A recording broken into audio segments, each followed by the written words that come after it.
নমস্কার, আমি সুপর্ণা রান্নাঘরে আরেকটা রেসিপি নিয়ে চলে এলাম। তো আজকে আমি আপনাদেরকে বানিয়ে দেখাবো মখমলি কোপ্তা কাবাব।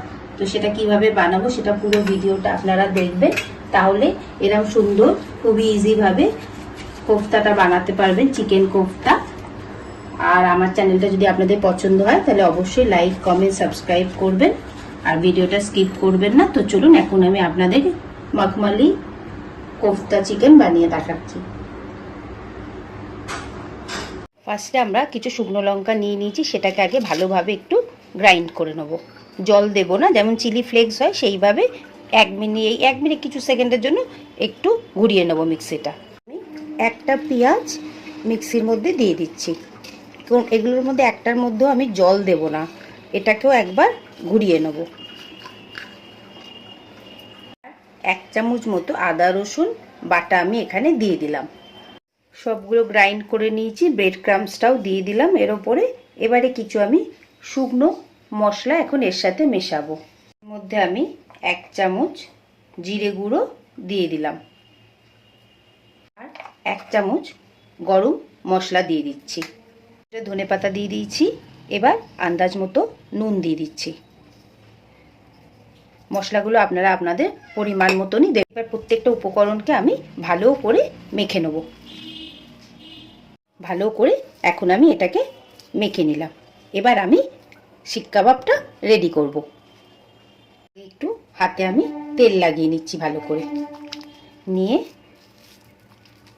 এইভাবে একটা শিক কাবাব নিলাম, নিয়ে এরকম একটা স্টিক নিয়ে নিয়েছি, নিয়ে এটাকে এইভাবে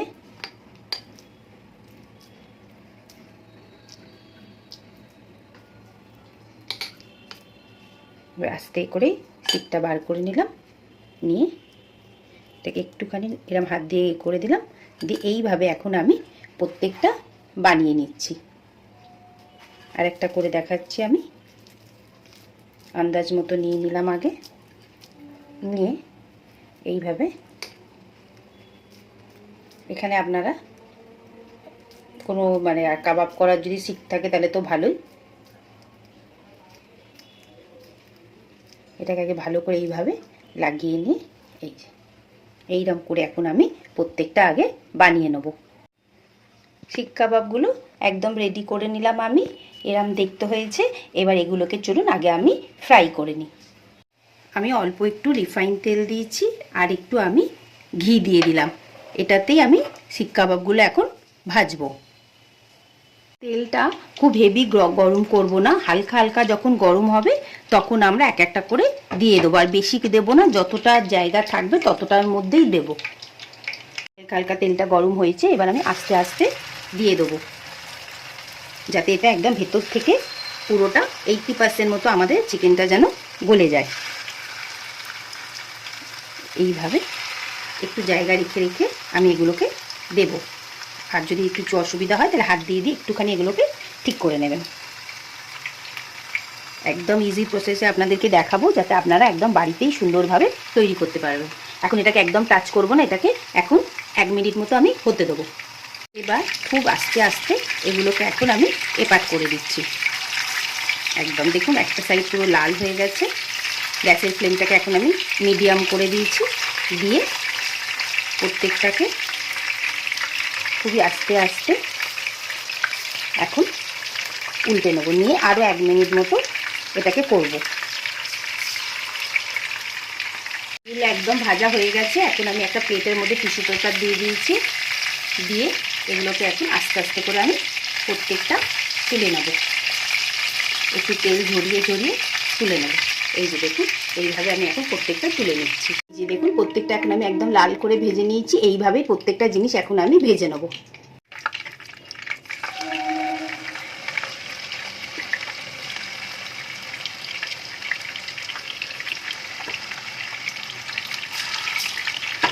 প্রত্যেকটা শিক কাবাব আমার ফ্রাই করা হয়ে গেল।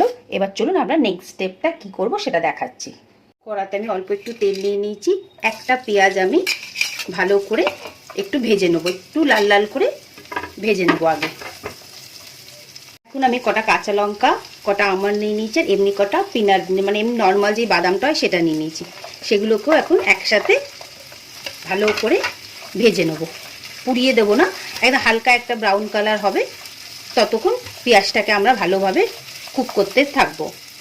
ভালো করে ভাজা হয়ে গেছে, এখন আমি অল্প করে একটু ধনেপাতা এখানটা দিয়ে দিলাম, ধনেপাতাটাকেও দিয়েও নাড়াচাড়া করে নিলাম। এবার এটা একটুখানি ঠান্ডা যতক্ষণ না হবে ততক্ষণ আমরা এটাকে মিক্সিতে পেস্ট করতে পারবো না, তো এটাকে এখন আমি আগে ঠান্ডা করে নিচ্ছি। এই গরম কড়াতেই একটু নাড়াচাড়া করলে ধনেপাতাটাও নরম হয়ে যাবে। এবার এটা পুরো ঠান্ডা হয়ে গেছে, এখন আমি মিক্সিতে একটু জল দিয়ে ভালোভাবে এটাকে পেস্ট বানিয়ে নিচ্ছি। আমি কড়াতে ওই ভাজা তেলটাই দিচ্ছি, যেহেতু ওর মধ্যে একটু ঘি ছিল। এর মধ্যে আমি কিছু গোটা গরম মশলা দিয়ে দিয়েছি, আমি 3-4টে এলাচ আর 4-5টা লবঙ্গ এখন এটার মধ্যে দিয়ে দিলাম। গরম মশলাগুলো একদম ভালো সুন্দর গন্ধ বেরোচ্ছে। এখন আমি এর মধ্যে আদা রসুন বাটা দিয়ে দিচ্ছি 1.5 চামচ, আপনাদের কোয়ান্টিটি অনুযায়ী আপনারা দেবেন। তো আদা রসুনটা দিয়ে এখন কিছুক্ষণ নাড়বো, যতক্ষণ না আদা রসুন থেকে একটা কাঁচা গন্ধ না বেরিয়ে যাচ্ছে। আর গ্যাসের ফ্লেমটাকে মিডিয়াম করেই রাখবো, যাতে আদা রসুনটা পুড়েও যেন না যায়। ভালো করে আদা রসুনটা এখন কষে নিয়েছি। এবার কি করব, আমরা যেই বেটে রাখলাম, যেই মিক্সিতে যেই পেস্টটা, ধনেপাতা, পেঁয়াজ, আমন্ড, বাদাম, সেটা এখন আমি এর মধ্যে দিয়ে দেবো। এবার আমি এই পেস্টটা এর মধ্যে দিয়ে দিলাম, পুরোটা দিয়ে দিলাম, আর একটু জল দিয়ে ধুয়ে দিয়ে দেবো। আমি এর মধ্যে কিছু মশলা আগে দিয়ে দিচ্ছি। প্রথমে আমি 1 চামচ জিরে গুঁড়ো দিয়ে দিচ্ছি, 1 চামচ চাট মশলা দিলাম, 1 চামচ গরম মশলা দিয়ে দিলাম, ঝালের জন্য সাদা গোলমরিচ গুঁড়ো 1 চামচ দিয়ে দিলাম, একদম ফ্রেশ গোলমরিচ গুঁড়ো দিলাম। দিয়ে এবার প্রত্যেকটা মশলাকে ফ্লেমটা এখন হাই করে দেবো, দিয়ে প্রত্যেকটা মশলা একটু ভালো করে আগে কষে নেবো। এইভাবে গ্যাসের ফ্লেমটাকে আমি এখন বাড়িয়ে দিয়েছি, যতক্ষণ এর থেকে তেল না বেরোচ্ছে ততক্ষণ এটাকে আমি এখন কষবো। আমি গ্যাসের ফ্লেমটাকে মিডিয়ামভাবে রেখেছি, রেখে একটা ঢাকা দিয়ে দিলাম যতক্ষণ না এর থেকে তেলটা না বেরোচ্ছে। এটা থেকে দেখুন এখন অল্প অল্প তেল বেরোচ্ছে। এখন আমি একটুখানি আন্দাজ মতো নুন দিয়ে দিলাম। আমরা তো সেই শিক কাবাবটা যখন ভেজেছিলাম তখনই নুন দিয়েছিলাম, এখানে আমি অল্প করে এখন নুনটা দিয়ে দিলাম, পরে আবার লাগলে তখন আবার দেবো। থেকে একদম এখন তেল বেরোচ্ছে। এখন আমি 1/2 কাপ মতো দই ফেটিয়ে রেখেছি, সেটা এখন দিয়ে দেবো। অবশ্যই গ্যাসের ফ্লেমটাকে এখন একদম কমিয়ে রাখবেন, নাহলে দইটা কিন্তু কেটে যেতে পারে। আমি এখন দইটা দিয়ে দিলাম, দিয়ে ভালো করে একটু নাড়াচাড়া করে নিচ্ছি। এখন এটাকে আমি আস্তে আস্তে গ্যাসের ফ্লেমটাকে একদম কমিয়ে রেখেছি, একটু ভালো করে দইটা দিয়ে এখন নাড়তে থাকবো যতক্ষণ না ওপরটাতে একটু তেল না ভেসে আসছে। তেলটা এখন দেখুন ওপরে আস্তে আস্তে চলে আসছে। এখন আমি সামান্য একটু গরম জল এটাকে এখানে মিশিয়ে দিলাম, দিয়ে এবার গ্যাসটাকে এখন ঢাকা দিয়ে গ্রেভিটাকে একটু 2-4 মিনিট হতে দেবো। একদমই ওপরে উঠে এসেছে। এখন আমি অল্প একটু কাসুরি মেথি হাত দিয়ে একটু স্ম্যাশ করে এখানটা দিয়ে দিলাম, এটাতে আরও সুন্দর একটা ফ্লেভার আসবে। দিয়ে আবার আরেকটু কিছুক্ষণ নাড়িয়ে দিলাম। আর আমি কাবাবগুলো আস্তে আস্তে করে দিয়ে দেবো। অনেকটাই গ্রেভিটা একদমই কমে এসেছে, এবার আপনাদের যতটা গ্রেভি লাগবে সেই বুঝে আপনারা দেবেন। যদি মনে হয় যে আরেকটু বেশি গ্রেভি লাগবে তাহলে আগে আগেই কাবাবগুলো দিয়ে দেবেন। আমি এই স্টেজে এখন সব কাবাবগুলো দিয়ে দিচ্ছি। দেখতে তো খুবই সুন্দর লাগছে, আপনাদের কেমন লাগছে অবশ্যই আমাকে বলবেন।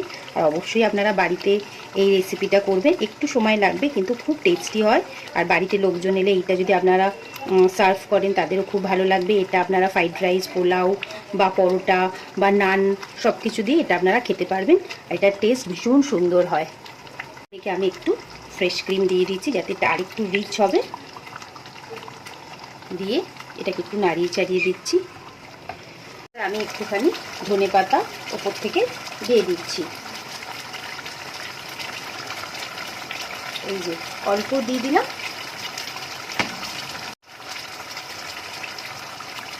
এবার আমি এখানে একটা বাটি আস্তে করে বসিয়ে দিলাম, বসিয়ে দিয়ে এটাকে মিডিল করে একটু বসাতে হবে। আগে আমাকে একটু জায়গা করে নিতে হবে, করে এটাকে এরকমভাবে বসিয়ে দিলাম। দিয়ে আমি অল্প একটুখানি ঘি নিয়ে নিলাম, ঘিটা জাস্ট এরকম ওপর থেকে দিয়ে দিলাম, দিয়েই এটাকে বন্ধ করে দিলাম। এবার এইটা এখন এইভাবেই 5-10 মিনিট, 5 মিনিট সরি ভুল বললাম, 1-2 মিনিট এইভাবে রাখবো। রেডি হয়ে গেল আমাদের আফগানি মালাই চিকেন। কেমন লাগলো আপনাদের অবশ্যই ভিডিওটা আমাকে বলবেন দেখতে, আর আপনারা অবশ্যই রান্নাটা ট্রাই করবেন।